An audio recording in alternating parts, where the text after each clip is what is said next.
AP పోలీసులకు good news చెప్పింది ప్రభుత్వం. వారి సంక్షేమాన్ని దృష్టిలో పెట్టుకుని ఒక కీలక నిర్ణయం తీసుకుంది. ఇకపై రాష్ట్రంలో పోలీస్ సిబ్బంది నుంచి అధికారుల వరకు ఓ 2 రోజుల పాటు ప్రత్యేక సెలవులు ఇవ్వాలని బీజేపీ ఆదేశాలు జారీ చేసింది. ఈ సెలవుల అమలులో జాప్యం వద్దని కూడా సూచించారు.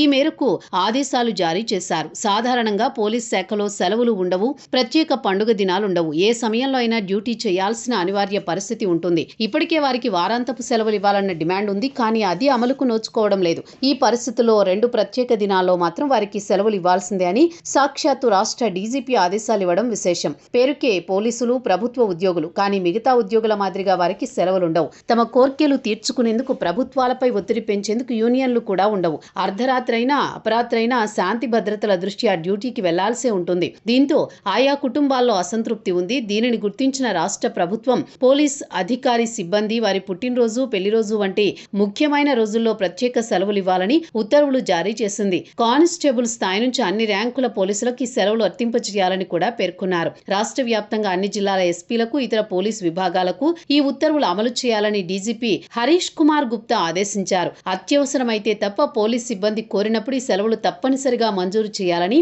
అధికారులను డీజీపీ కార్యాలయం ఆదేశించింది. మరోవైపు పదవీ విరమణ చేసిన ప్రభుత్వ ఉద్యోగులకు సంబంధించిన పెన్షన్ విషయంలో సైతం ప్రభుత్వం కీలక నిర్ణయం తీసుకుంది. ఇకపై పెన్షన్ ప్రతిపాదనలను ఫిజికల్ గా ఈ నెల 30 వరకు ప్రాసెస్ చేయనున్నట్లు తెలిపారు. దీనికి సంబంధించి ఆర్థిక శాఖ ముఖ్య కార్యదర్శి పీయూష్ కుమార్ ఉత్తర్వులు జారీ చేశారు.